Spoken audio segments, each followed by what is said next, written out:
ചന്ദ്രമുഖി സിനിമയിൽ രജനീകാന്ത് പട്ടം വെച്ച് കറക്കുന്നത് കണ്ടു. അപ്പം നമ്മുടെ ഈ സ്വന്തമായിട്ട് പട്ടമില്ല, എന്നാൽ പിന്നെ ഒരു കാര്യം ചെയ്യാം, പട്ടം കയ്യിലില്ലാത്തതുകൊണ്ട് ബുക്ക് വെച്ച് കറക്കാം എന്നും പറഞ്ഞുകൊണ്ട് ബുക്ക് കറക്കി പ്രാക്ടീസ് ചെയ്തു തുടങ്ങി. പക്ഷേ പിന്നെ ഒരു 10 കൊല്ലം കഴിഞ്ഞപ്പോഴാണ് മനസ്സിലാക്കി രജനീകാന്ത് അത് VFX കൂടെ ചെയ്തതായിരുന്നു, ഒറിജിനൽ അല്ല എന്നുള്ളത് മനസ്സിലായി. ആദ്യം വീട്ടിൽ നിന്നായിരിക്കുമല്ലോ തുടങ്ങിയത്. ഈ ചട്ടിയും കലമൊക്കെ എടുക്കുമ്പോൾ എന്തായാലും താഴെ വീണ് പൊട്ടിയിട്ടുണ്ടാവും. അപ്പൊ എങ്ങനെയായിരുന്നു വീട്ടുകാരെ? ഏതെങ്കിലും ഒരു പ്ലേറ്റ് എടുത്ത് വെച്ച് കറക്കാൻ പറ്റത്തില്ല, സെറാമിക് പ്ലേറ്റേ കറക്കാൻ പറ്റത്തുള്ളൂ. 350 സെൻറ്റിമീറ്റർ ഭാരം ഉണ്ടായിരിക്കണം, 12 ആരം ഉണ്ടാവണം. എന്നാൽ 351 എടുക്കാന്ന് വെച്ചാൽ അത് പറ്റത്തില്ല. കുറച്ച് കഴിയുമ്പോൾ ഈ ഇന്ത്യൻ ബുക്ക് ഓഫ് റെക്കോർഡ് ഇവരുടെ ലിംഗയാണെന്ന് നാട്ടിൽ പറയുന്നേക്കാം, കുറച്ച് കഴിയുമ്പോൾ അത് ഗിന്നസ് ആണെന്ന് പറയുന്നേക്കാം. ഓരോന്നായിട്ട് ഇങ്ങനെ മാറിക്കൊണ്ടിരിക്കും. ഡൽഹിയിൽ ഗിന്നസ് റെക്കോർഡ് കിട്ടിയ ആളിന് ആം ആദ്മി ഗവൺമെൻറ് നേരിട്ട് ജോലി കൊടുത്ത് ഡെപ്യൂട്ടി ഡയറക്ടറായിട്ടാണ്. എന്തോ 10ാം ക്ലാസ് വിദ്യാഭ്യാസമൊക്കെ കാര്യങ്ങളൊക്കെ ഉള്ളൂ. ഉത്തർപ്രദേശിൽ ഗിന്നസ് റെക്കോർഡ് കിട്ടുന്നവർക്ക് ഗൗരവ സമ്മാന യോജന എന്ന് പറയുന്ന പദ്ധതി പ്രകാരം 10 ലക്ഷം രൂപയും ഗവൺമെന്റ് ജോലി കൊടുക്കുന്നത്. ഗിന്നസ് വേൾഡ് റെക്കോർഡുകളെ കുറിച്ച് നമ്മൾ ഒരുപാട് കേട്ടിട്ടുണ്ട്. പക്ഷേ ഈ ഗിന്നസ് റെക്കോർഡ് ഒരു കൗതുകത്തിലൂടെ നേടിയ ഒരു അതിഥിയാണ് ഇന്ന് നമ്മുടെ കൂടെ ഉള്ളത്, അശ്വിൻ. നമസ്കാരം. നമസ്കാരം അശ്വിൻ. അപ്പോൾ നമുക്ക് വിശേഷങ്ങളിലോട്ട് കടക്കാം. എവിടാണ് വീട്? വീട് അടൂര് കടമ്പനാടാണ് വീട്. പ്രോപ്പർ കടമ്പനാട് തൂയൂർ, അവിടെയാണ് വീട്. അപ്പം ഇനി നമുക്ക് ഗിന്നസ് റെക്കോർഡിലോട്ട്. എത്ര റെക്കോർഡുകളാണ്? എനിക്ക് 2 റെക്കോർഡാണ് ഉള്ളത്. ഒന്ന് ഗിന്നസ് വേൾഡ് റെക്കോർഡാണ് ഉള്ളത്. അത് 2 മണിക്കൂർ 10 മിനിറ്റ് 4 സെക്കൻഡ് സമയം ഒരു സെറാമിക് പ്ലേറ്റ് വിരലിൽ വെച്ച് നിർത്താതെ കറക്കിയാനാണ് ഗിന്നസ് റെക്കോർഡ് കിട്ടിയത്. അതേ കാറ്റഗറിയിൽ തന്നെയാണ് യൂണിവേഴ്സൽ റെക്കോർഡ് ഫോറത്തിൻ്റെ വേൾഡ് റെക്കോർഡും കിട്ടിയത്. അങ്ങനെ 2 ലോക റെക്കോർഡുകൾ. അതായത് എത്ര നാളായി റെക്കോർഡുകളൊക്കെ? 2021 മാർച്ച് 13 എനിക്ക് 2 റെക്കോർഡുകളും കിട്ടിയത്. ഗിന്നസ് റെക്കോർഡും യൂണിവേഴ്സൽ റെക്കോർഡ് ഫോറത്തിന്റെ വേൾഡ് റെക്കോർഡും കിട്ടിയത് 2021. ഇപ്പം 3.5 കൊല്ലം കഴിഞ്ഞു. 3.5 കൊല്ലം. അപ്പം എന്താണ് എന്ത് സാധനവും അല്ലേ ഒരു വിരളും മേലിങ്ങനെ നിർത്തുമെന്നാണ് ഞങ്ങളൊക്കെ കേട്ടത്. അപ്പം ഇങ്ങനെ ഒരു കഴിവ് എനിക്കുണ്ട് എന്ന് എങ്ങനെയാ മനസ്സിലാക്കിയത്? ഇത് ചട്ടി, കൊട്ട, പിന്നെ പ്ലേറ്റ്, കുഷിൻ, ലാപ്ടോപ്പ് ഇതൊക്കെയാണ് കറങ്ങുന്നത്. അപ്പം ഞാൻ ഈ ബ്രേക്ക് ചെയ്ത റെക്കോർഡ് നൈജീരിയൻ സ്വദേശിയായിട്ടുള്ള ഇഷാക്കോഗിയോ വിക്ടറിൻ്റെതായിരുന്നു. അദ്ദേഹത്തിൻ്റെ റെക്കോർഡ് 1 മണിക്കൂർ 10 മിനിറ്റ് 39 സെക്കൻഡ് ആയിരുന്നു. അതാണ് 2 മണിക്കൂർ 10 മിനിറ്റ് 4 സെക്കൻഡിലോട്ടാക്കി ബ്രേക്ക് ചെയ്ത് പുതിയ റെക്കോർഡ് സ്ഥാപിച്ചത്. അദ്ദേഹം എന്തോ 2013 മുതൽ 4 വർഷമായിട്ട് അദ്ദേഹത്തിൻ്റെ കയ്യിലുണ്ടായിരുന്ന റെക്കോർഡ് 6 വർഷമായിട്ട് അദ്ദേഹത്തിൻ്റെ കയ്യിലുണ്ടായിരുന്ന റെക്കോർഡാണ് ബ്രേക്ക് ചെയ്യപ്പെട്ടത്. അപ്പോൾ അതിനകത്തെ കാര്യം എന്താണെന്ന് വെച്ചാൽ, ഞാൻ ഈ കറക്കുന്ന ഒരു പരിപാടിയിലേക്ക് ഇറങ്ങിയതെന്ന് പറഞ്ഞു കഴിഞ്ഞാൽ, ഈ 6ാം ക്ലാസ്സിൽ പഠിക്കുമ്പോൾ ചന്ദ്രമുഖി സിനിമയിൽ രജനീകാന്ത് പട്ടം വെച്ച് കറക്കുന്നത് കണ്ടു. അപ്പം നമ്മുടെ ഈ സ്വന്തമായിട്ട് പട്ടമില്ല, എന്നാൽ പിന്നെ ഒരു കാര്യം ചെയ്യാം, പട്ടം കയ്യിലില്ലാത്തതുകൊണ്ട് ബുക്ക് വെച്ച് കറക്കാം എന്നും പറഞ്ഞുകൊണ്ട് ബുക്ക് കറക്കി പ്രാക്ടീസ് ചെയ്തു തുടങ്ങി. പക്ഷേ പിന്നെ ഒരു 10 കൊല്ലം കഴിഞ്ഞപ്പോഴാണ് മനസ്സിലാക്കി രജനീകാന്ത് അത് VFX കൂടെ ചെയ്തതായിരുന്നു, ഒറിജിനൽ അല്ല എന്നുള്ളത് മനസ്സിലായത്. അപ്പോഴേക്കും എല്ലാം സാധനങ്ങളും ഒരുവിധം കയ്യിൽ ബാലൻസ് ആയി. പിന്നെ ഡിഗ്രി കഴിഞ്ഞതിന് ശേഷം PSC കോച്ചിങ്ങിന് പോയി തുടങ്ങി. അപ്പം PSC കോച്ചിങ്ങിന് പോയി തുടങ്ങി കഴിഞ്ഞപ്പോൾ ഈ ഫോക്കസിൻ്റെ, ടാലൻറ്റിൻ്റെ, ടാർഗറ്റിൻ്റെ ഒക്കെ ഗൈഡൊക്കെ എടുത്ത് വെച്ച് കറക്കുന്നത് കൂടുള്ള കൂട്ടുകാരെ കണ്ടു. അപ്പോൾ അവരാണ് ഇതൊരു ഗിന്നസ് വേൾഡ് റെക്കോർഡ് ഐറ്റം ആണെന്ന് എന്നോട് ആദ്യം പറഞ്ഞത്. അങ്ങനെയാണ് ഇതിലേക്ക് തുടങ്ങിയത്. അപ്പൊ ആദ്യം വീട്ടിൽ നിന്നായിരിക്കുമല്ലോ തുടങ്ങിയത്. ഈ ചട്ടിയും കലമൊക്കെ എടുക്കുമ്പോൾ എന്തായാലും താഴെ വീണ് പൊട്ടിയിട്ടുണ്ടാവും. അപ്പൊ എങ്ങനെയായിരുന്നു വീട്ടുകാരെ? അല്ല, താഴെ വീണ് പൊട്ടിയിട്ടില്ല. കാരണം ബുക്ക് ശരിക്കും പ്രാക്ടീസ് ആയതിനു ശേഷം ചട്ടിയിലോട്ടൊക്കെ മാറിയത്, അതുകൊണ്ട് ഇത് പൊട്ടിയിട്ടില്ല. പക്ഷേ പറ്റിപ്പോയെന്ന് വെച്ചാൽ, ഈ മീൻ വെക്കാൻ നേരത്ത് അടുപ്പത്തോട്ടൊക്കെ വെക്കുമ്പോൾ കുറച്ച് കഴിയുമ്പോൾ ചട്ടി കാണാതാവും. അതാണ് അവിടെ പറ്റിപ്പോകുന്ന ഒരു കുഴപ്പം. ഈ ചെറിയ സംഭവങ്ങളൊക്കെ ഇപ്പം എന്തായാലും വേസ്റ്റ് ബിന്നൊക്കെ എടുത്തുകൊണ്ട് വരാൻ പറയുമ്പോൾ അത് എടുത്തുകൊണ്ട് വരുമ്പോഴത്തേനെ കറക്കിക്കൊണ്ടായിരിക്കും എടുത്തുകൊണ്ട് വരിക. അതിൻ്റെ പേര് ഒരുപാട് വഴക്കും ചീത്തവിളിയും തെറിവിളിയും ഒക്കെ കേട്ടിട്ടുണ്ട്. പിന്നെ അമ്മ സ്കൂളിലെ ടീച്ചറാണ്. അപ്പോൾ അമ്മയ്ക്ക് ഈ ബുക്ക് വെച്ച് കറക്കുന്നു എന്ന് പറയുന്നത് ഒരിക്കലും സഹിക്കാൻ പറ്റുന്ന കാര്യമല്ല. സ്കൂളിലെ പിള്ളേർ ബുക്ക് വെച്ച് കറക്കുന്നു എന്നൊക്കെ പറഞ്ഞാൽ സരസ്വതി ദേവി ഇങ്ങനെ കയ്യിലിരുന്ന് കറക്കുന്നു എന്നൊക്കെ പറഞ്ഞാൽ നമ്മളൊന്നും വിചാരിക്കാത്ത ഒരു എക്സ്പ്ലനേഷനൊക്കെ അതിന് കിട്ടും. അതുകൊണ്ട് അതിൻ്റെ പേരിലൊക്കെ ഒരുപാട് അടി, മാന്ത് ഒക്കെ കിട്ടിയിട്ടുണ്ട്. മാന്തില്ല, അടി. അപ്പം ഈ ഇങ്ങനെ വിരലുമേ കറക്കും സ്കൂൾ 6ാം ക്ലാസ്സിൽ പഠിക്കുമ്പോൾ അപ്പൊ ഇങ്ങനെ കുട്ടികൾ പറയത്തില്ലേ, കൂടെ പഠിക്കുന്ന കുട്ടികൾ? അല്ല, അതിനകത്ത് ഏറ്റവും വലിയ രസം എന്താണെന്നറിയോ, ആ സമയത്ത് എല്ലാവരും കറക്കാൻ തുടങ്ങുന്ന ഒരു സമയമാവും. ഈ സമയത്ത് ഈ ചന്ദ്രമുഖി ഭയങ്കര വൈറലായിട്ടിരിക്കുന്നതും ഈ കറക്കുന്നതും എല്ലാം തുടങ്ങി. അപ്പം ഞങ്ങളെല്ലാം ഒരേ സമയത്താണ് ഇത് തുടങ്ങിയത്. അപ്പോൾ പക്ഷേ ഇത് മുന്നോട്ട് കൊണ്ടുപോയത് ഞാൻ മാത്രമേ ഉള്ളൂ. എല്ലാവരും നോക്കി കറക്കി പറ്റുന്നില്ലെന്നായി കഴിഞ്ഞ് നിർത്തി. പിന്നെ ഇത് ഉറപ്പായിട്ടും ഇത് കയ്യിലായി എന്നുള്ള ഉറപ്പായി കഴിഞ്ഞ ശേഷം ഞാൻ സ്കൂളിൽ ഇത് ഇറക്കിയിട്ടുള്ളൂ. പിന്നെ ഈ ഉച്ചക്കഞ്ഞിക്കൊക്കെ നിൽക്കും നമ്മൾ പുറകിൽ. അപ്പോൾ ആമ്പിള്ളേർ എപ്പോഴും ഏറ്റവും പുറകെ വേണം നിൽക്കും. അപ്പോൾ ഈ കഞ്ഞിക്ക് പ്ലേറ്റ് ആയിരിക്കും വീട്ടിൽ നിന്ന് തന്നിടുന്നത്. ഈ പ്ലേറ്റ് എടുത്ത് വെച്ച് കറക്കിക്കൊണ്ട് നിൽക്കും. അങ്ങനെ ഒരു സമയത്താണ് ഇത് ഏറ്റവും കൂടുതൽ സമയം ബാലൻസ് ചെയ്യാൻ പറ്റുന്നു എന്നുള്ളൊരു ബോധം വന്നത്. കാരണം പിള്ളേർ ഒരുപാട് ഉണ്ടായതുകൊണ്ട് നമ്മൾ ഈ പുറയുന്ന എഴഞ്ഞ് അതൊരു മുട്ടയ്ക്കൊക്കെ നിൽക്കുമല്ലോ. വെള്ളിയാഴ്ച മുട്ട, വ്യാഴാഴ്ച ഏത്തപ്പഴം, ഇതിനൊക്കെ നിൽക്കുമ്പോൾ ഏറ്റവും പുറകെ പോയി നിൽക്കണം. അങ്ങനെയുള്ള സമയത്താണ് അപ്പോൾ ഈ ബെല്ലടിക്കാൻ അവസാനം ക്ലാസ്സിലോട്ട് കയറാൻ വേണ്ടി ബെല്ലടിക്കുന്ന ആ ഒരു സമയത്തായിരിക്കും നമുക്ക് ഈ അവസാനം മുട്ടയോ ഏത്തപ്പഴോ കിട്ടുന്നത്. അങ്ങനെയാണ് ഈ 3/4 മണിക്കൂറാണല്ലോ ഒരു ക്ലാസ് പീരീഡ്. അങ്ങനെയാണ് ഈ 3/4 മണിക്കൂർ ഈ സാധനം ഇങ്ങനെ കൈ നിൽക്കുന്നു എന്നുള്ളത് മനസ്സിലായത്. പിന്നെ 2 മണിക്കൂറൊക്കെ ഇറക്കി എന്ന് പറഞ്ഞു കഴിഞ്ഞാൽ അതിനുവേണ്ടി പ്രത്യേകം പിന്നെ പ്രാക്ടീസ് എടുത്തു. എത്ര നേരം നോക്കാൻ പറ്റും എന്ന് പറഞ്ഞുകൊണ്ട് പ്രാക്ടീസ് ചെയ്ത് നിർത്തി. അതും ഏറ്റവും വലിയ രസം, നമ്മൾ ഏതെങ്കിലും ഒരു പ്ലേറ്റ് എടുത്ത് വെച്ച് കറക്കാൻ പറ്റത്തില്ല. അതായത് നമ്മൾ ആദ്യം ഗിന്നസ് വേൾഡ് റെക്കോർഡിനായിട്ട് ശ്രമിക്കുന്ന ഏതൊരാൾ 3 തരത്തിലാണ് ഗിന്നസ് വേൾഡ് റെക്കോർഡിനായിട്ട് അപ്ലൈ ചെയ്യേണ്ടത്. ആദ്യം നമുക്ക് ഒന്നാമത്തെ ഓപ്ഷൻ എന്ന് വെച്ചാൽ അവരിവിടെ വിളിച്ച് വരുത്തി നമുക്ക് ചെയ്യാൻ പറ്റും. അവർ നമ്മുടെ സ്പോട്ടിൽ വന്നിട്ട് നമുക്ക് സ്പോട്ടിൽ വെച്ചിട്ട് സർട്ടിഫിക്കറ്റ് തന്നിട്ട് പോകും. പക്ഷേ അതിന് 25 ലക്ഷം രൂപ അവർക്ക് കൊടുക്കണം. രണ്ടാമത്തെ രീതി എന്ന് വെച്ചാൽ ക്വിക്ക് ആപ്ലിക്കേഷനാണ്. അതായത് അവർക്ക് 25,000 രൂപ അങ്ങോട്ട് കൊടുക്കാമെന്നുണ്ടെങ്കിൽ 3 മാസത്തിനുള്ളിൽ അവർ റൂൾസ് അയച്ചു തരും. ആ റൂൾസ് പ്രകാരം നമുക്ക് ചെയ്യാം. പിന്നെ മൂന്നാമത്തെ രീതിയാണ് നമ്മളെ പോലുള്ള ഒരു ആവറേജുകാർക്ക് പറ്റുന്നത്. അപ്ലൈ ചെയ്തിട്ട് കൈയും കെട്ടി കാത്തിരിക്കാം. ഒരു നിവൃത്തിയില്ല. ഇവർ 25,000 തരുന്നില്ല, 25 ലക്ഷം രൂപയും തരുന്നില്ല എന്ന് ആയി കഴിയുമ്പം 3 മുതൽ 6 മാസം വരെയുള്ള സമയമാകുമ്പോൾ ഇവർ ആ റൂൾ അയച്ചു തരും. ആ റൂള് എന്ന് പറയുന്നത് ആ റൂൾ അനുസരിച്ച് മാത്രമേ നമുക്ക് ചെയ്യാൻ പറ്റത്തുള്ളൂ. ഇപ്പം ഒരു അറ്റംപ്റ്റ് ചെയ്യുക എന്ന് പറഞ്ഞാൽ ഓരോ അറ്റംപ്റ്റിനും ഓരോ രീതിയാണ്. എൻ്റെ അറ്റംപ്റ്റിനെ സംബന്ധിച്ചിടത്തോളം ഞാൻ ചെയ്തപ്പം എൻ്റെ അടുത്ത് അവർ പറഞ്ഞത്, അതായത് ഒരു ഓപ്പണായിട്ടുള്ളൊരു സ്ഥലത്ത് വെച്ച് ചെയ്യാൻ പാടുള്ളൂ. അതായത് എൻ്റെ മുറിയിൽ വാതിലടച്ചിരുന്ന് ഞാനും അപ്പനും അപ്പൻ്റെ പെങ്ങളും സുഭദ്രയും ആ രീതി ചെയ്യാൻ പാടില്ല.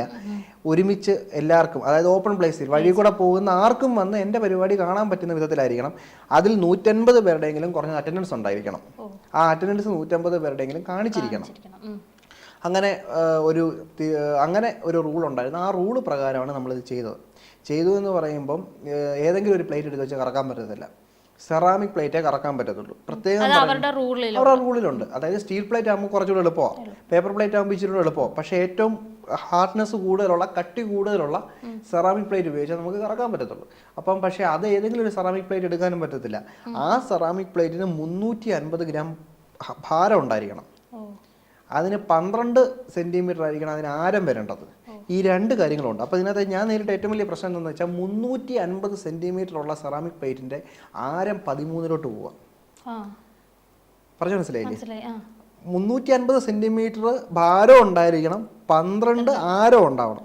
എന്നാൽ 351 എടുക്കാന്ന് വെച്ചാൽ അത് പറ്റത്തില്ല, കൂടാൻ പാടില്ല. അങ്ങനെ ചെയ്താൽ അവർ ചോദിക്കും നിങ്ങൾ എന്തിനാ കൂടുതൽ എടുത്തത്, നിങ്ങളെടുത്ത് ഞങ്ങൾ പറഞ്ഞോ കൂടുതൽ എടുക്കുക എന്ന് പറയും. അങ്ങനെ വരുമ്പോൾ 350 ഗ്രാം വേണം താനും, 12 ആരം വേണം. ഞാൻ ഈ കടകളായി ഈ വഴികൾ കരുനാഗപ്പള്ളി ഓവക്കാവ് വഴികളിലെല്ലാം പോയി അതായത് നമ്മളൊരു കടയിൽ ചെന്ന് പ്ലേറ്റ് വയ്ക്കുമ്പോൾ ഇവർ വയ്ക്കും പൂവുള്ള പ്ലേറ്റ് വേണം, താമരയുടെ പടമുള്ള പ്ലേറ്റ് വേണം, നമുക്കിതൊന്നും വേണ്ട, സെറാമിക് പ്ലേറ്റ് മതി. എന്നിട്ട് ഞാൻ ഈ സെറാമിക് പ്ലേറ്റ് എടുത്ത് വെച്ചിട്ട് അവിടെ വെച്ച് ത്രാസിനകത്ത് വെച്ച് നോക്കുക. ആ അവസ്ഥയൊന്ന് ആലോചിക്കണം. ഓരോന്ന് എടുത്തിട്ട് വെച്ച് നോക്കുക. എന്നിട്ടൊന്നും പറ്റുന്നില്ല. അവസാനം ഞാൻ പുനലൂർ പോയിട്ട് പ്ലേറ്റ് ഉണ്ടാക്കുന്നിടത്ത് പോയിട്ട് ഈ പറഞ്ഞ നീളത്തിലും ഈ പറഞ്ഞ ഹൈറ്റിലും ഒക്കെയുള്ള പ്ലേറ്റ് ഞാൻ ഉണ്ടാക്കിച്ചു. ഇതിനകത്ത് ഭയങ്കര പ്രശ്നം എന്ന് വെച്ചാൽ നമ്മളൊരു കടയിൽ ചെന്നിട്ട് ഇതുപോലെ ഇങ്ങനൊരു കാര്യത്തിനാന്ന് പറയുമ്പോൾ ഇവരൊരു 100 ചോദ്യം ചോദിക്കും. പിന്നെ ഇവരെ ഇത് പറഞ്ഞ് മനസ്സിലാക്കണം. കുറച്ചുകൂടെ സിമ്പിളായിട്ട് ഞാൻ പറഞ്ഞാൽ 2018 ഒക്ടോബർ മാസം ഞാൻ ഗിന്നസിനായിട്ട് ശ്രമിച്ചു തുടങ്ങിയിട്ട് 2021 മാർച്ച് 13 എനിക്ക് ഗിന്നസ് കിട്ടിയത്. അതായത് 3 വർഷം ഞാൻ ഒറ്റക്കാലം നിന്നിട്ടാണ് എനിക്കിത് കിട്ടിയത്. അതാണ് അതിൻ്റെ ഒരു റിസ്ക് എന്ന് പറയുന്നത് കാര്യം. എന്നിട്ടും അതൊന്നും റിസ്ക് അല്ലെന്നോ കാശ് കൊടുത്ത് മേടിച്ചു എന്നൊക്കെ ഉള്ള ചില അപവാദങ്ങളും കേൾക്കേണ്ടി വന്നിട്ടില്ല. അത് ഏതിനായാലും നമുക്കത് പറഞ്ഞിട്ട് കാര്യമില്ലല്ലോ. അത് എന്താ പറയുന്നത്, 1000 കുടത്തിൻ്റെ വായും തുന്നിക്കെട്ടാം, 1 കുടത്തിൻ്റെ വാ തുന്നിക്കെട്ടാൻ പറ്റത്തില്ല. ആ ഒരു അവസ്ഥ തന്നെ. അത് ഇങ്ങനെ ഒരുപാട് പേര് പറയും പൈസ കൊടുത്തിട്ട് വാങ്ങിച്ചാൽ, അതൊക്കെ പറയും. പിന്നെ നമ്മുടെ ഇപ്പം പൊതുവെ ഉണ്ടാകുന്ന കാര്യം എന്ന് വെച്ചാൽ ഈ കോവിഡ് വന്നതിന് ശേഷം ഒരുപാട് റെക്കോർഡ് ഓർഗനൈസേഷനിലെ കൂണ് പോലെ മുളച്ചു പൊങ്ങിയിട്ടുണ്ട്. അതായത് ഇന്ത്യയിൽ മൊത്തത്തിൽ 163 വേൾഡ് റെക്കോർഡ് ഓർഗനൈസേഷൻ ഉണ്ട്. ഇതൊരു ബിസിനസ്സാണ് പലർക്കും. അതായത് ഇപ്പം നമുക്ക് നോക്കിക്കഴിഞ്ഞ് കഴിഞ്ഞാൽ ഞാൻ ഇപ്പം ഈ കരുനാഗപ്പള്ളി തന്നെ നിന്ന് കഴിഞ്ഞാൽ ജസ്റ്റ് ആ ബൈക്ക് എടുത്തിട്ട് ഒന്ന് പോയി കഴിഞ്ഞ് കഴിഞ്ഞാൽ നമുക്ക് ഫ്ലെക്സ് കാണാം. ഒരുപാട് പേർ ആ റെക്കോർഡ് കിട്ടി, ഈ റെക്കോർഡ് കിട്ടി എന്നൊക്കെ. ഇതിൻ്റെയൊക്കെ പ്രശ്നം എന്ന് വെച്ചാൽ ഒന്ന് ചിന്തിച്ച് നോക്കിക്കഴിഞ്ഞാൽ 3 മാസം പ്രായമുള്ള കൊച്ചിന് റെക്കോർഡാണ്. അതിൻ്റെ ഒരു ഐറ്റം കാറ്റഗറി ഞാൻ കണ്ടതെന്ന് പറഞ്ഞു കഴിഞ്ഞാൽ നമ്മൾ ഈ നിബിള് കുപ്പി ഉണ്ടല്ലോ, നിബിള് കുപ്പി കൈകൊണ്ട് പിടിക്കാതെ പാല് കുടിക്കുന്നു. റെക്കോർഡ് കൊടുത്ത ഐറ്റമാ. എന്നിട്ട് കേരളത്തിലെ മുഖ്യധാരാ മാധ്യമങ്ങൾ പോലും അതിനെ ഒരു വലിയ വാർത്തയാക്കി കാണിക്കുന്നു. അങ്ങനെ വരുമ്പം നമ്മൾ ഈ ഗിന്നസ് വാങ്ങിച്ച്, ഞാൻ പറഞ്ഞല്ലോ 3 വർഷം, ഇപ്പം എൻ്റേത് 3 വർഷമാണ്, 5 വർഷം കൊണ്ട് ഗിന്നസ് കിട്ടിയവരുണ്ട്. ഇനി ഞാൻ വേറൊരു കാര്യം പറഞ്ഞുതരാം. 2017 ഗിന്നസ് വേൾഡ് റെക്കോർഡ് കിട്ടിയിട്ട് ഇതുവരെ സർട്ടിഫിക്കറ്റ് കിട്ടാത്തവരുണ്ട് കേരളത്തിൽ. അതിൻ്റെ സർട്ടിഫിക്കറ്റ് പോലും ഇനി വരെ വന്നിട്ടില്ല. അവസാനം ഈ അവർ പ്രിവ്യൂ കോപ്പി പോലത്തെ ചെറിയൊരു സാധനം അവരുടെ സൈറ്റിൽ കാണിക്കുന്ന എടുത്ത് വെച്ചിട്ട് ഫ്രെയിം ചെയ്ത് വെച്ചവരുണ്ട്. അപ്പം ഈ 3 കൊല്ലം അല്ലെങ്കിൽ 5 കൊല്ലമൊക്കെ ഒറ്റക്കാലം നിന്നിട്ട് നമ്മൾ ഈ റെക്കോർഡ് വാങ്ങിച്ച് എടുക്കുമ്പോൾ ഈ നിബിളൂപ്പി കൈ പിടിച്ചു, അതുപോലെ ഇങ്ങനെയുള്ള കുറേ ഐറ്റങ്ങളെ മുഖ്യധാരാ മാധ്യമങ്ങൾ പോലും പ്രൊമോട്ട് ചെയ്ത് വിടുന്നുണ്ട്. അതാണ് നമുക്ക് ഒട്ടും സഹിക്കാൻ പറ്റാത്ത കാര്യം. പിന്നെ ഈ ഇന്ത്യൻ ബുക്ക് ഓഫ് റെക്കോർഡിനെ അല്ലെങ്കിൽ ഏഷ്യൻ ബുക്ക് ഓഫ് റെക്കോർഡിനെ ഒക്കെ വെച്ചിട്ട് ബാക്കിയുള്ള നമ്മളെ പോലെ ഗിന്നസ് കിട്ടിയവരെ കമ്പയർ ചെയ്യുന്നു. അതാണ് ഇപ്പൊ ഈ റെക്കോർഡുകൾ കൊടുക്കുന്നതിന്റെ എണ്ണം കൂടിയപ്പം ഗിന്നസ് പോലുള്ള റെക്കോർഡുകൾ ശരിക്കും പറഞ്ഞാൽ തഴയപ്പെട്ടൊരവസ്ഥ, അവര് തഴയപ്പെട്ടു പോയി. അപ്പൊ എനിക്ക് ഇന്ത്യൻ ബുക്ക് ഓഫ് റെക്കോർഡ് ഉണ്ട്, അതുകൊണ്ട് എനിക്ക് ഗിന്നസ് റെക്കോർഡ് വേണം എന്നും പറഞ്ഞുകൊണ്ട് ഞാൻ പറയും, ഇന്ത്യൻ ബുക്ക് ഓഫ് റെക്കോർഡിന്റെ കാറ്റഗറി അല്ല ഗിന്നസിനുള്ളത്. അത് രണ്ട് വ്യത്യസ്തമാണ്. ഇന്ത്യൻ ബുക്ക് ഓഫ് റെക്കോർഡ് ഇപ്പം ഒരു മൂലയിൽ ഇരുന്നിട്ട് ഈ കൊച്ചു നിബിളൂപ്പി കൊണ്ട് പാല് കുടിക്കുന്നത് കാണിച്ചു കഴിഞ്ഞാൽ കഴിഞ്ഞു. അതുപോലെ നമുക്ക് കാണാം, ഒരു അമ്മ കുഞ്ഞിന് വാരി കൊടുത്തിട്ട് മക്കള് പറ എന്ന് പറയുമ്പോൾ ഈ കൊച്ചു അമ്മ ചോദിക്കുന്നതിനനുസരിച്ച് പറയും. അങ്ങനെ പറഞ്ഞിട്ട് ഈ കൊച്ചു പോലും അറിയുന്നില്ല ഈ മൊബൈൽ വെച്ചിട്ട് അച്ഛനത് ഷൂട്ട് ചെയ്യുക എന്നുള്ളത്. ഇത് അയച്ചു കൊടുക്കുമ്പോൾ അവർക്കത് മതി. ഇങ്ങനെ റെക്കോർഡ് എന്ന് പറയുന്ന ഒരു എന്താ പറയുന്ന ഒരു ബിസിനസ്സായിട്ട് മാറിക്കൊണ്ടിരിക്കുക. ഈ കോവിഡിന് ശേഷം തുടങ്ങിയത്. അതുപോലെ തന്നെ പിന്നെ കണ്ടുവരുന്നൊരു കാര്യം, ഫേക്കായിട്ടുള്ള ഗിന്നസ് റെക്കോർഡ് ഹോൾഡേഴ്സ് ഒരുപാട് പേര് ഇപ്പം വളർന്നു വരിക. കാരണം ഇന്ത്യൻ ബുക്ക് ഓഫ് റെക്കോർഡ് കിട്ടിയവർ എന്ത് ചെയ്യുന്നറിയോ, രസം, കുറച്ച് കഴിയുമ്പോൾ ഈ ഇന്ത്യൻ ബുക്ക് ഓഫ് റെക്കോർഡ് ഇവരുടെ ലിംഗയാണെന്ന് നാട്ടിൽ പറയുന്നേക്കാം. കുറച്ച് കഴിയുമ്പോൾ അത് ഗിന്നസ് ആണെന്ന് പറയുന്നേക്കാം. ഓരോന്നായിട്ട് ഇങ്ങനെ മാറിക്കൊണ്ടിരിക്കും. എൻ്റെ വീടിനടുത്ത് ഒരു 4 കിലോമീറ്ററിനപ്പുറം ഞാൻ കണ്ടൊരു കാഴ്ച, ഞാൻ ബൈക്കിൽ ഇങ്ങനെ പോവാം, അവിടെ ഒരു വലിയൊരു ഫ്ലെക്സ് വെച്ചിരിക്കുന്നു. 2 മിനിറ്റ് 5 സെക്കൻഡ് സമയം ബുക്ക് വിരലിൽ വെച്ച് കറക്കി ഏഷ്യ ബുക്ക് ഓഫ് റെക്കോർഡ് കിട്ടിയ ആ കുഞ്ഞിൻ്റെ പേര് ഞാൻ പറയുന്നില്ല, അഭിനന്ദനങ്ങൾ എന്നും പറഞ്ഞു. ഞാൻ ആലോചിച്ച് 2 മണിക്കൂറാണ് ഞാൻ കറക്കിയത്. എന്നാലോചിച്ച് നോക്കുക, 2 മിനിറ്റ് 5 സെക്കൻഡ് സമയം, അത് വലിയൊരു സംഭവമൊക്കെ അവിടെ വെച്ചേക്കുക. ഞാൻ നോക്കിയാൽ 2 മണിക്കൂറും 10 മിനിറ്റും ഒറ്റ വിരലെ ഞാൻ നിർത്തി കറക്കി. ഇവിടെ ഫ്ലെക്സ് വെച്ചിട്ടില്ല. ആ ഫ്ലെക്സ് വെക്കണമെന്നല്ല ഞാൻ പറഞ്ഞത്, അതിന് പോലും റെക്കോർഡ് കൊടുക്കുന്ന ഒരു സമൂഹം ഇന്ന് ഉണ്ടെന്നുള്ളതാണ് രസം. അപ്പോൾ ഗിന്നസ് റെക്കോർഡ് ഹോൾഡേഴ്സിനായിട്ട് നമ്മളൊരു സംഘടന രൂപീകരിച്ചിട്ടുണ്ട്. സംഘടനയുടെ പേര് ആഗ്രഹം എന്നാണ്, all Guinness record holders Kerala. ഞാൻ അതിൻ്റെ കോർഡിനേറ്ററാണ്. 2015 മുതൽ പ്രവർത്തിക്കുന്ന സംഘടനയാണത്. ഈ സംഘടനയുടെ ഉദ്ദേശം 2025 കേരളത്തിൽ നിന്ന് 100 ഗിന്നസ് വേൾഡ് റെക്കോർഡ് ഹോൾഡേഴ്സിനെ സൃഷ്ടിക്കുക എന്നുള്ളതാണ് നമ്മുടെ ഉദ്ദേശമായിട്ടുള്ളത്. അതായത് ഇന്ത്യയിൽ ഏറ്റവും കൂടുതൽ ഗിന്നസ് വേൾഡ് റെക്കോർഡ് ഹോൾഡേഴ്സ് ഉള്ളത് കേരളത്തിലാണ്. അതുപോലെ തന്നെ ആ കേരളത്തിലാണ് ഇന്ത്യയിൽ നിന്ന് ഏറ്റവും കൂടുതൽ ഗിന്നസ് റെക്കോർഡ് ഹോൾഡേഴ്സ് ഉള്ളത് എന്നുണ്ടെങ്കിലും കേരളത്തിൽ നിന്നാണ് ഗവൺമെൻറ്റിൽ നിന്നൊരു ആനുകൂല്യങ്ങളോ പരിഗണനയോ കിട്ടാത്തത്. ചെറിയൊരു ഉദാഹരണം പറയാം. നമ്മുടെ ഗിന്നസ് റെക്കോർഡ് ഹോൾഡേഴ്സിൻ്റെ കൂട്ടത്തിൽ വർക്കരയിൽ നിന്നുള്ള ജഗദീഷ് എന്ന് പറയുന്നൊരു സാറുണ്ട്. കക്ഷി UP-യിൽ സെറ്റിൽഡാണ്. UP-യിൽ സെറ്റിൽഡ് എന്ന് വെച്ചാൽ അവിടെ എന്തോ പരിപാടിക്കൊക്കെ ഇപ്പോൾ ജോലി അവിടെയാണ്, സ്ഥിരം അവിടെ ഒന്നുമല്ല. കക്ഷിയെ വർക്കരയിൽ നിൽക്കുന്ന സമയത്ത് കക്ഷി UP-യിൽ നിന്ന് ഒരു പെൺകുട്ടി ഫോൺ ചെയ്തു ഗിന്നസ് റെക്കോർഡിനായിട്ട് സഹായിക്കണം എന്നൊക്കെ പറഞ്ഞു. കക്ഷി ഇവിടെ നിന്നുകൊണ്ട് അതെല്ലാം ചെയ്തു കൊടുത്തു, പേപ്പർ വർക്കും കാര്യങ്ങളും ഒക്കെ ചെയ്തു കൊടുത്തു. പുള്ളിക്കാരിക്ക് ഗിന്നസ് റെക്കോർഡ് കിട്ടി. പുള്ളിക്കാരിക്ക് ഗിന്നസ് റെക്കോർഡ് കിട്ടിയതിന് ശേഷം UP മുഖ്യമന്ത്രി യോഗി ആദിത്യനാഥ് അവരുടെ വീട്ടിലെത്തിയിട്ട് അവരുടെ റോഡിൻ്റെ പേരങ്ങ് മാറ്റി, ആ പെങ്കൊച്ചിൻ്റെ പേരാക്കി ആ റോഡിനങ്ങ് വെച്ചു. പക്ഷേ ഈ പെൺകുട്ടിക്ക് ഗിന്നസ് റെക്കോർഡ് കിട്ടാൻ കാരണക്കാരനായ വ്യക്തി ഇവിടെ നാട്ടിലുണ്ട്. ഭയങ്കര ഒരു വിരോധാഭാസം അത്. തെലുങ്കാനയിൽ ഗിന്നസ് റെക്കോർഡ് കിട്ടിയ ഒരു ക്രാന്തി എന്ന് പറയുന്ന അദ്ദേഹത്തിനെ ഈ തെലുങ്കാന നിയമസഭയിൽ കൊണ്ടുവന്ന് രേവന്ത് റെഡ്ഡിയുടെ ഗവൺമെൻറ് കൊണ്ടുവന്ന് പ്രസംഗിപ്പിച്ചു. ഡൽഹിയിൽ ഗിന്നസ് റെക്കോർഡ് കിട്ടിയ ആളിന് ആം ആദ്മി ഗവൺമെൻറ് നേരിട്ട് ജോലി കൊടുത്ത് ഡെപ്യൂട്ടി ഡയറക്ടറായിട്ടാണ്. എന്തോ 10ാം ക്ലാസ് വിദ്യാഭ്യാസമൊക്കെ കാര്യങ്ങളൊക്കെ ഉള്ളൂ. ഉത്തർപ്രദേശിൽ ഗിന്നസ് റെക്കോർഡ് കിട്ടുന്നവർക്ക് ഗൗരവ സമ്മാന യോജന എന്ന് പറയുന്ന പദ്ധതി പ്രകാരം 10 ലക്ഷം രൂപയും ഗവൺമെന്റ് ജോലി കൊടുക്കുന്നത്. 10 ലക്ഷം രൂപയും ഗവൺമെന്റ് ജോലിയും കൊടുക്കുക. ഞാൻ പറഞ്ഞില്ലേ, ഉത്തർപ്രദേശിൽ ഈ യോഗി ആദിത്യനാഥ് വന്നു എന്ന് പറഞ്ഞു. യോഗി ആദിത്യനാഥ് വന്നിട്ട് പിറ്റേന്ന് പോയി കഴിഞ്ഞ് പിറ്റേ ദിവസം അഖിലേഷ് യാദവ് വന്നു, പ്രതിപക്ഷ നേതാവ് എത്തി. ഇപ്പം അദ്ദേഹം MP ആണ്, അന്ന് അദ്ദേഹം പ്രതിപക്ഷ നേതാവായിരുന്നു, എത്തി.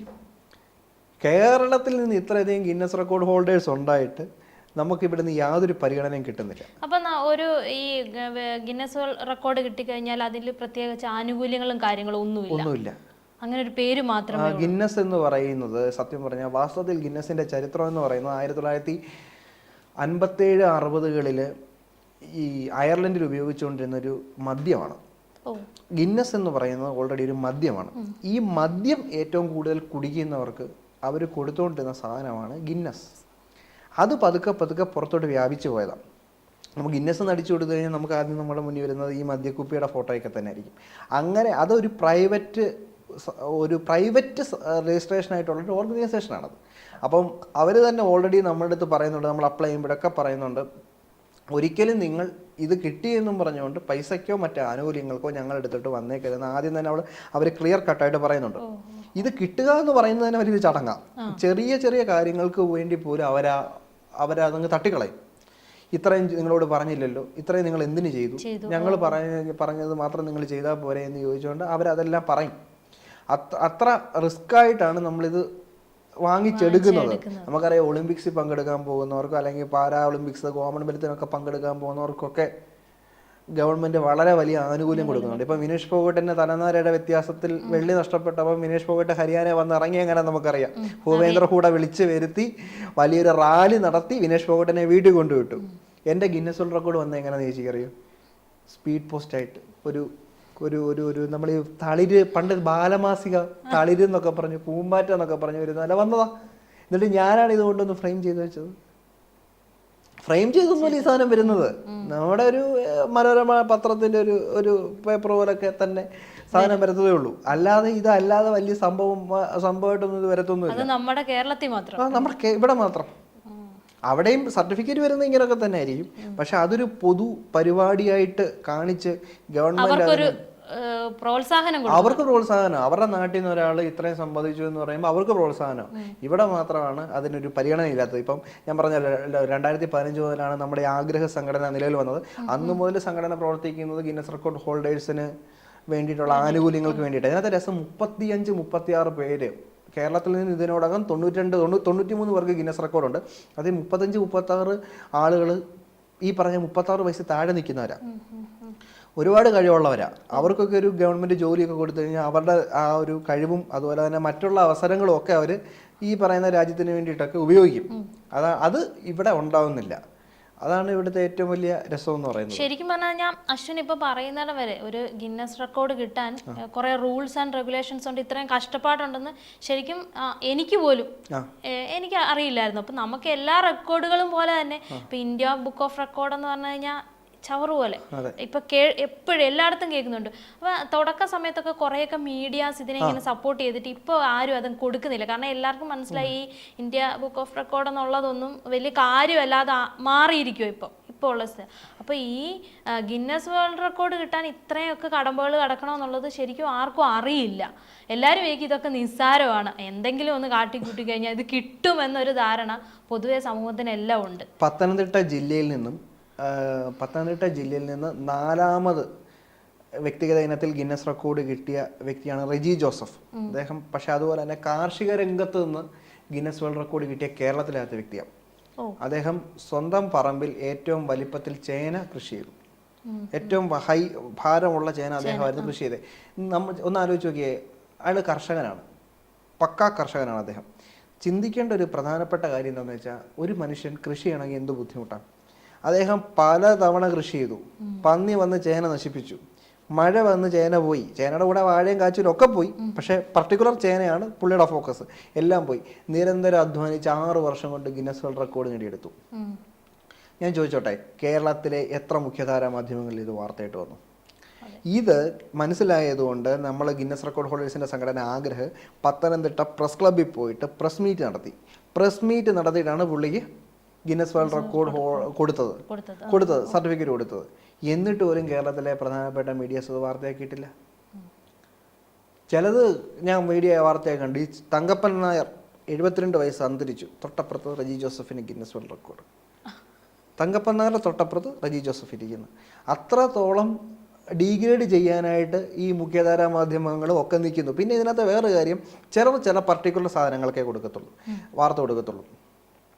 അതിന് മാത്രം അവർക്ക് ആവശ്യമുള്ളൂ. അത് പറഞ്ഞിട്ട് കാര്യമില്ല. ഇങ്ങനെയാണ് സിസ്റ്റം പോയിക്കൊണ്ടിരിക്കുന്നത്. ആ സിസ്റ്റം ഒന്ന് മാറിയാൽ ഈ പറയുന്ന നമുക്ക് എല്ലാവർക്കും പരിഗണന കിട്ടും. ഈ പറഞ്ഞ പോലെ 2015 മുതൽ സംഘടന പ്രവർത്തിക്കുന്നു എന്ന് ഞാൻ പറഞ്ഞു. അന്നേരം മുതൽ ഉള്ള കാര്യം എന്ന് പറഞ്ഞാൽ ഈ ഗിന്നസ് റെക്കോർഡ് ഹോൾഡേഴ്സിന് പരിഗണന കൊടുക്കുക. അന്ന് കേരളത്തിൻ്റെ മുഖ്യമന്ത്രിയായിട്ടിരുന്ന ബഹുമാനപ്പെട്ട ഉമ്മൻചാണ്ടി സാറിനെ കണ്ട് നിവേദനം കൊടുത്തിട്ടുണ്ട്. അതിനുശേഷം നമ്മുടെ ഒന്നാം പിണറായി ഗവൺമെൻറ് അദ്ദേഹം വന്നപ്പം അദ്ദേഹത്തിന് നമ്മൾ നിവേദനം കൊടുത്തിട്ടുണ്ട്. VD സതീശൻ ബഹുമാനപ്പെട്ട കേരളത്തിൻ്റെ പ്രതിപക്ഷ നേതാവ് നമ്മുടെ സംഘടനയുടെ ആനുവൽ മീറ്റ് എറണാകുളത്ത് വെച്ച് 2 വർഷം മുമ്പ് നടന്നപ്പം VD സതീശൻ അദ്ദേഹത്തിന് നമ്മൾ നിവേദനം കൊടുത്തിട്ടുണ്ട്. പിന്നെ അതുപോലെ തന്നെ CPM സംസ്ഥാന സെക്രട്ടറി MV ഗോവിന്ദൻ മാഷ് അദ്ദേഹത്തിന് നമ്മൾ നിവേദനം കൊടുത്തിട്ടുണ്ട്. ഈ പറഞ്ഞ എല്ലാവർക്കും നമ്മൾ നിവേദനം കൊടുത്തു. എല്ലാ നിവേദനം കൊടുത്തിട്ടും ഈ റിപ്പീറ്റ് മോഡ് പരിഹരിക്കാം എന്നൊക്കെ പറഞ്ഞു. നിയമസഭയിൽ ഒരു സബ്മിഷനായിട്ട് ഈ വിഷയം ഉന്നയിക്കാൻ ശ്രമിച്ചു. പക്ഷേ ഞങ്ങളുടെ വളരെ നാളത്തെ ഒരു ആഗ്രഹത്തിൻ്റെ ഫലമായിട്ട് നിയമസഭയിൽ ഇത് സബ്മിഷനായിട്ട് വന്നു. ഇപ്പം നിയമസഭ നടന്നുകൊണ്ടിരിക്കുക. അപ്പോഴല്ല, അതിന് മുമ്പത്തെ നിയമസഭയിൽ ഈ വിഷയം ബഹുമാനപ്പെട്ട കേരളത്തിൻ്റെ ചീഫ് വിപ്പ് ജയരാജ് സാർ ഈ വിഷയം നിയമസഭയിൽ ഒരു സബ്മിഷനായിട്ട് ഉന്നയിച്ചു. പക്ഷേ നമുക്ക് കിട്ടിയ മറുപടി ഈ വിഷയങ്ങളൊന്നും ഇല്ലെന്നാണ് നമുക്ക് കിട്ടിയ മറുപടി. വളരെ നിരാശാജനകമായിരുന്നു. നക്ഷത്ര ചിഹ്നം ഇട്ട ചോദ്യം ചോദിച്ചത്. നക്ഷത്ര ചിഹ്നം ഇട്ട ചോദ്യം ചോദിച്ചു കഴിഞ്ഞാൽ നമുക്ക് ഉപചോദ്യം ഒന്നുകൂടെ ചോദിക്കാം. അതിന് ആ സ്പോട്ടിൽ വെച്ച് തന്നെ മറുപടി പറയേണ്ടി വരും. ബഹുമാനപ്പെട്ട കേരളത്തിൻ്റെ മുഖ്യമന്ത്രി പറഞ്ഞ മറുപടി ഇത് ഇപ്പോൾ പരിഗണനാ വിഷയമല്ല എന്നാണ് പറഞ്ഞത്. വളരെ വളരെ വളരെ മോശമായിട്ടുള്ളൊരു മറുപടിയായിരുന്നു. മോശമെന്നല്ല പറയേണ്ട, വിഷമമായിട്ടുള്ളൊരു മറുപടിയായിരുന്നു ഞങ്ങൾക്ക് കിട്ടിയത്. ഇപ്പം എന്തായാലും എല്ലാ വഴികളും നോക്കി ഒരു വഴി നടന്നില്ല എന്നൊരവസ്ഥ നിൽക്കുന്നതുകൊണ്ട് ഒരു പ്രത്യക്ഷ സമരത്തിലേക്ക് പോവുക എന്നുള്ളതാണ് ഇപ്പം കേരളത്തിൽ നിന്നുള്ള ഗിന്നസ് വേൾഡ് റെക്കോർഡ് ഹോൾഡേഴ്സ് ഉദ്ദേശിച്ചിരിക്കുന്നത്. സെക്രട്ടേറിയറ്റിൻ്റെ മുന്നിൽ ഒരു 24 മണിക്കൂർ സമരം, അതാണ് ഉദ്ദേശിക്കുന്നത്. ഉദ്ദേശിക്കുന്നു എന്ന് പറഞ്ഞു കഴിഞ്ഞാൽ നമ്മൾ റെക്കോർഡ് കിട്ടിയ ആളുകളെല്ലാവരും അവരവർക്ക് റെക്കോർഡ് കിട്ടിയ ഐറ്റം തുടർച്ചയായിട്ട് ചെയ്യുക. ഇപ്പോൾ എനിക്ക് പാത്രം കറക്കിയാനാണ് ഗിന്നസ് റെക്കോർഡ് കിട്ടിയത് എന്നുണ്ടെങ്കിൽ ഞാൻ അത് ചെയ്യും. പിന്നെ 3-ലധികം ഗിന്നസ് റെക്കോർഡ് കിട്ടിയ പലരും ഉണ്ട്. അവരെല്ലാവരും പല പല ഐറ്റങ്ങൾ ചെയ്യും. അങ്ങനെ കണ്ടിന്യൂസ് 24 മണിക്കൂർ ഒരു സമരം ചെയ്യുക എന്നുള്ളത്. പക്ഷേ ഇതിനകത്തെ പ്രശ്നം എന്താണെന്നറിയോ? സെക്രട്ടേറിയറ്റിൻ്റെ മുന്നിൽ ഇപ്പോൾ ആവശ്യമില്ലാത്ത ഒരുപാട് സമരങ്ങൾ നടക്കുക. അതിൻ്റെ ഇടയ്ക്ക് നമ്മുടെ ഈ സമരം മുങ്ങിപ്പോവും. അതാണ് ഇതിനകത്തൊരു പ്രശ്നം. അപ്പോൾ ആ സെക്രട്ടേറിയറ്റിന് മുന്നിൽ ഒരു സമരമാണ് ഉദ്ദേശിക്കുന്നത്. അതിന് എത്രത്തോളം അതിനകത്തൊരു പ്രശ്നം എന്ന് വെച്ചാൽ സ്ത്രീകൾ ഒരുപാട് പേരുണ്ട് നമ്മുടെ കൂട്ടത്തിൽ ഗിന്നസ് റെക്കോർഡ് കിട്ടിയ. അവർക്കൊരു അക്കോമഡേഷനും മറ്റ് ഫെസിലിറ്റീസും ഒക്കെ ആയാലേ നടക്കത്തുള്ളൂ. അതിന് അത്യാവശ്യം ഫണ്ട് വേണം. പ്രധാന വിഷയം എനിക്ക് ഗിന്നസ് റെക്കോർഡൊക്കെ കിട്ടി കഴിഞ്ഞിട്ട് മലപ്പുറത്ത് നിന്ന് ഒരു നിഷ്കളങ്കനായ ഒരു മനുഷ്യൻ വിളിച്ചിട്ട് ചോദിച്ചത്, ആദ്യത്തെ ചോദ്യം ഗിന്നസ് റെക്കോർഡ് കിട്ടിയതിന് അഭിനന്ദനമൊക്കെ അറിയിച്ചിട്ട് അദ്ദേഹം ചോദിച്ചത് ഓടി കാർ എപ്പം വരും? ഓടി കാർ ഗിന്നസ് റെക്കോർഡ് കിട്ടുന്നവർക്ക് ഓടി കാർ കിട്ടുമെന്ന് വിചാരിച്ചു. ഓടി കാർ എപ്പം വരും? ഞാൻ പറഞ്ഞു എനിക്ക് അറിയത്തില്ല എന്ന് പറയും. എന്നിട്ട് ഇതിനകത്ത് വേറൊരു കോമഡി ഉണ്ടായെന്ന് വെച്ചാൽ ഗിന്നസൊക്കെ കിട്ടിക്കഴിഞ്ഞതിന് ശേഷമാണ് അമ്മ പെൻഷനായത്. അപ്പം അമ്മ പെൻഷനായപ്പോഴാണ് വീടിന് 2ാമത്തെ നിലയെന്ന് വെച്ചത്. അപ്പം നാട്ടുകാർ മൊത്തം വിചാരിച്ചു എനിക്ക് ഗിന്നസ് കിട്ടിയ പൈസ കൊണ്ടാണ് 2ാമത്തെ നില വെച്ചത്. ഇതാണ് ഇതിൻ്റെ ഒരു പ്രശ്നം. ഓടി കാർ എപ്പം വരും? പിന്നെ അങ്ങനെ ഒരുപാട് കുറച്ച് പിടിച്ച ചോദ്യമുണ്ട്. എന്താ ഇനിയിപ്പം പെട്ടെന്ന് കല്യാണം കഴിക്കാമല്ലോ? അത് എനിക്കിപ്പോൾ സംശയം നാട്ടുകാർ ഇങ്ങനെ വിചാരം ഉണ്ടായതുകൊണ്ടോ പെണ്ണ് കിട്ടാത്തതെന്നോ? ഗിന്നസ് കിട്ടിയോണ്ടാകുന്നതല്ല. ഗിന്നസ് കിട്ടിയോണ്ട് ഇവൻ്റെ കയ്യിൽ ഒരുപാട് പൈസ ഉണ്ടെന്ന് വിചാരിച്ചിട്ടാണെന്നൊന്നും എനിക്കറിയത്തില്ല. ആരും അങ്ങനെ അത്ര വലിയ പണക്കാരല്ല എന്ന് പറഞ്ഞാൽ എല്ലാവരും ദാരിദ്ര്യരേഖയ്ക്ക് താഴെ താമസിക്കുന്നവരല്ല. എല്ലാവരും അവരവരുടേതായ ആവറേജ് ജോലികളൊക്കെ ചെയ്ത് തട്ടിയും മുട്ടിയൊക്കെ പോകുന്നവരാണ്. അപ്പം ജനങ്ങൾക്ക് മുഴുവൻ ഇങ്ങനെയാണ് ഒരു ധാരണ ഉള്ളത്. അതായത് ഗിന്നസ് കിട്ടിക്കഴിഞ്ഞാൽ എന്തൊക്കെയോ കിട്ടും, ആനുകൂല്യങ്ങളൊക്കെ. ലോട്ടറി കിട്ടിയത് ഒരു പയ്യൻ കഴിഞ്ഞ വർഷത്തോ അതിന് മുമ്പത്തെ വർഷമോ അവന് ലോട്ടറി അടിച്ചപ്പോൾ നാട്ടുകാരെല്ലാം വീട്ടിൽ വന്നു പറഞ്ഞില്ലേ? അങ്ങനെ ഒരു വിചാരം എല്ലാവർക്കും ഉണ്ട്. ഇത് ഗിന്നസ് അശ്വിന് കിട്ടിക്കഴിഞ്ഞപ്പോൾ ആരെങ്കിലും ഒക്കെ കാണാൻ വന്നോ? നാട്ടിലുള്ളവരോ വീട്ടിലുള്ളവരോ? അല്ലെങ്കിൽ ഇത് എന്താന്ന് നാട്ടുകാർ വന്നാലും വീട്ടുകാർ വരത്തില്ലല്ലോ. അതിൽ നമ്മുടെ ഒരു നാടിന്റെ ഒരു നാട്ടു നടപ്പ്. നാട്ടുകാർ വന്നാലും വീട്ടുകാർ വരത്തില്ലല്ലോ. അല്ല എങ്കിലും ഇത് എന്താന്ന് കാണാനെങ്കിലും അല്ല വന്നു. ഇപ്പം നമ്മുടെ ലൊക്കാലിറ്റിയിൽ നിന്ന് പഞ്ചായത്തിൽ നിന്നൊക്കെ ആൾക്കാരൊക്കെ വന്നു. അങ്ങനെ ഒരു കുറെ കാര്യങ്ങളൊക്കെ ഉണ്ടായിട്ടുണ്ട്. അതൊക്കെ എത്തിയിട്ടുണ്ട്. അല്ലാതെ പക്ഷെ എങ്ങനെയാണ് പൊതുവെ ഉള്ള ഒരു സപ്പോർട്ട്? ജനങ്ങളിൽ നിന്നുള്ള സപ്പോർട്ട്, നമ്മുടെ പ്രാന്തപ്രദേശങ്ങളിൽ നിന്നൊക്കെ നല്ല സപ്പോർട്ടാണ്. കാണുമ്പോഴായാലും അതിലേക്കൂടെ പോകുമ്പോഴായാലും ഇനി അടുത്ത റെക്കോർഡ് എന്നാന്നുള്ള പോസിറ്റീവായിട്ടുള്ള ചോദ്യങ്ങളൊക്കെ വരാറുള്ളൂ. പിന്നെ എനിക്ക് പല പല ചാനലുകളിലും പരിപാടി അവതരിപ്പിക്കാൻ പറ്റിയിട്ടുണ്ട്. കേരളത്തിന് പുറത്ത് കൽക്കട്ടയിൽ പോയിട്ട് എനിക്ക് പരിപാടി അവതരിപ്പിക്കാൻ പറ്റിയിട്ടുണ്ട്. അത് യൂണിവേഴ്സൽ റെക്കോർഡ് ഫോറത്തിൻ്റെ ടാലൻറ്റ് ഷോയ്ക്ക് എനിക്ക് പരിപാടി അവതരിപ്പിക്കാൻ പറ്റിയിട്ടുണ്ട്. അതൊക്കെ എനിക്ക് ഉണ്ടായിട്ടുണ്ട്. അത് ഞാൻ വളരെ അനുകൂലമായിട്ട് തന്നെ ഞാൻ അതിനെ കാണുന്ന കാര്യം തന്നെ. എന്നെ സംബന്ധിച്ച് നോക്കുമ്പോൾ ആലോചിച്ച് 3ാമത്തെ വട്ടമാണ് എനിക്ക് ഗിന്നസ് റെക്കോർഡ് കിട്ടുന്നത്. ഞാനീ പറഞ്ഞില്ല എനിക്ക് സെറാമിക് പ്ലേറ്റ് ആണ് കറക്കിയെന്ന്. എനിക്ക് സെറാമിക് പ്ലേറ്റ് കറക്കേണ്ടതെന്ന് അറിയത്തില്ല. നമുക്കിത് പറഞ്ഞുതരാൻ ആരുമില്ല. കാരണം പർട്ടിക്കുലർ ഇവന്റിന്റെ റൂള് മൂലയിൽ പോയി സൈഡിൽ കിടക്കത്തേ ഉള്ളൂ. ഞാൻ കോമൺ റൂളെ കണ്ടുള്ളൂ. അപ്പം ഞാൻ സ്റ്റീൽ പ്ലേറ്റ് എടുത്ത് വെച്ച് 2.5 മണിക്കൂർ സമയം ഇരുന്ന് കറക്കി അയച്ചു കൊടുത്തു. പക്ഷേ തിരുവോണത്തിൻ്റെ അന്ന് സാധനം റിജക്റ്റ് ആയിട്ട് വന്നു. പിന്നെ രണ്ടാമത് പോയി ചെയ്തതിനകത്ത് എന്തോ ക്ലറിക്കൽ മിസ്റ്റേക്ക് വന്ന് കിട്ടിയില്ല. അപ്പൊ ഈ റിജക്ട് ചെയ്യുന്ന സമയത്ത് റീസൺ പറയും. ഇതാണ് കാരണം നിങ്ങളുടെ ഒറ്റ വിരലിലെ കറക്കാൻ പാടുള്ളൂ. അപ്പം എന്തോ എൻ്റെ ഈ ചൂണ്ടുവിരൽ കഴിഞ്ഞിട്ടുള്ള വിരൽ എന്തോ മേലോട്ട് പൊങ്ങിയപ്പം ജസ്റ്റ് അവിടെ പ്ലേറ്റിൽ തട്ടി. തട്ടി. അപ്പോൾ അവർ 2 വിരലായിട്ട് അത് കൂട്ടിക്കൊണ്ട് റിജക്ട് ചെയ്ത് കളഞ്ഞു. അതായത് ഒറ്റ വിരലിലെ കറക്കവും എന്ന് പറഞ്ഞാൽ ഒറ്റ വിരലിലെ കറക്കവും. അങ്ങനെ 3ാമത്തെ അറ്റംപ്റ്റിലാണ് എനിക്ക് കിട്ടിയത്. അല്ലാതെ ഇനി ഇവള് കുടിക്കുന്ന പിള്ളേരുടെ കൂട്ട് കിട്ടിയതല്ല ഇത്. അത് എല്ലാവർക്കും അങ്ങോട്ട് മനസ്സിലാവാനുള്ള ഒരു ബുദ്ധിമുട്ടാണ് ഉള്ളത്. ഇതിങ്ങനെ ആദ്യമൊക്കെ ചെയ്യുമ്പോൾ വേദനയോ അങ്ങനെ എന്തെങ്കിലും ഉണ്ടാകുന്ന വിരലിനൊക്കെ? അത് കറക്കുമ്പോൾ നമുക്ക് വേദന ഉണ്ടാകത്തില്ല. കറക്കി കഴിയുമ്പോഴേ വേദന അറിയത്തുള്ളൂ. അത് ഈ കറക്കിക്കൊണ്ടങ്ങ് നിന്ന് കഴിഞ്ഞ് കഴിഞ്ഞാൽ ഈ വേദന അറിയത്തില്ല. പക്ഷെ കറക്ക് നിർത്തി കഴിയുമ്പം വേദന ഉണ്ടാവും. ഡെയിലി പ്രാക്ടീസ് ഒന്നും ചെയ്യാൻ പറ്റത്തില്ല. 2 ദിവസം കൂടുമ്പോൾ, ഒരാഴ്ച 3 ദിവസമൊക്കെ നമുക്കൊരു പ്രാക്ടീസ് പോലും ചെയ്യാൻ പറ്റത്തുള്ളൂ. അല്ലാതെ കാര്യമായിട്ടുള്ള പ്രാക്ടീസ് പോലും പറ്റത്തില്ല. എന്തൊക്കെ കറക്കും ഇപ്പം? Ceramic plate, steel plate, book, ചട്ടി, കൊട്ട, പിന്നെ ഈ കുഷ്യൻ ഇവിടെ ഏതാണ്ടൊക്കെ ഇരിപ്പുണ്ട്. അതൊക്കെ നോക്കാം. അല്ലാതെ കണ്ണി കാണുന്നൊക്കെ കറക്കും. നോക്കാം, ശ്രമിച്ചു നോക്കാം. അപ്പൊ എന്ത് കൈ കിട്ടിയാലും ഒന്ന് കറക്കി നോക്കും. അത് നോക്കും, അതെന്തായാലും നോക്കും. അതൊന്ന് എന്ത് കൈ കിട്ടിയാലും പറ്റുമെന്ന് ഞാൻ നോക്കും. ലാപ്ടോപ്പ് കിട്ടിയാലും നോക്കും. അങ്ങനെ ചട്ടിയിലോട്ടൊക്കെ മാറി. ബുക്ക് കറക്കി, പ്ലേറ്റ് കറക്കിയൊക്കെ ഒരുപാടായി കഴിഞ്ഞപ്പോൾ ചട്ടിയായി. പിന്നെ ചൂരൻ്റെ മുകളിൽ ബുക്ക് നിർത്തി കറക്കാൻ. ഈ ചട്ടിയൊക്കെ നല്ല കനമല്ലേ? കനമുള്ളത് കറക്കാൻ എളുപ്പം. അതാവുമ്പോൾ പറന്നു പോകത്തില്ല. ഓഹോ. അല്ലാത്ത ബുക്ക്, ചെറിയ ബുക്കൊക്കെ വെച്ച് ഇറക്കി കഴിഞ്ഞാൽ ഇത് കാറ്റടിച്ച് പോകത്തില്ല. ചട്ടി ഞാൻ ചെയ്യട്ടെ. അപ്പൊ ഇങ്ങനെ നമ്മൾ കനമുള്ള സാധനം ഇങ്ങനെ കുറെ നേരം കറക്കി കൈ ഇങ്ങനെ വേദന എടുക്കൂലേ? അറിയാതെങ്കിലും ഒന്ന് മടങ്ങി പോവില്ലേ? ദൈവം സഹായിച്ച് ഇതുവരെ ഇല്ല. ഇനി പറഞ്ഞു മടക്കിപ്പിക്കല്ലേ. അല്ല, വെയിറ്റ് കൊണ്ട് ചട്ടിയൊക്കെ വെയിറ്റ് അല്ലേ? വെയിറ്റ്. പക്ഷെ ഈ പറഞ്ഞ കറക്കി കഴിയുമ്പോഴേ വേദന ഉണ്ടാവാറുള്ളൂ. അല്ലാതെ വേദനയൊന്നും ദൈവം സഹായിച്ച് ഇതുവരെ. ഇത് കറക്കല് മാത്രല്ല, ഇത് മുകളിലോട്ട് ഇട്ട് വീണ്ടും തിരിച്ചു വരും. ചട്ടിയുടെ ഒന്നും പറയല്ലേ, ചുമ്മാ ഇരിക്കണേ. ഒന്നും പറ്റത്തില്ല. പറ്റുകയില്ല. എന്നാലും ഞാൻ പറഞ്ഞു മുകളിലോട്ട് ഇറക്കി. അപ്പൊ ഈ രീതിയിൽ ഇപ്പൊ എവിടെയെങ്കിലും ഒക്കെ ചെല്ലുന്ന സമയത്ത് ചെയ്ത് കാണിക്കാൻ പറയത്തില്ലേ? എന്തെങ്കിലും സാധനമൊക്കെ കൊണ്ട് തന്നിട്ട് ചെയ്യാൻ പറയും. അപ്പം പിന്നെ ചെയ്യും. നമുക്ക് ആകെ അറിയാവുന്ന പണിയാ അത്. ചെയ്യുന്നതിന് എന്തോ കുഴപ്പം. ആകെ പോകാതെ അറിയാവുന്ന അത് ചെയ്യാം. അപ്പൊ നമുക്ക് വേണ്ടിയിട്ട് കുറച്ച് ഐറ്റംസ് കാണിച്ചു തരണം.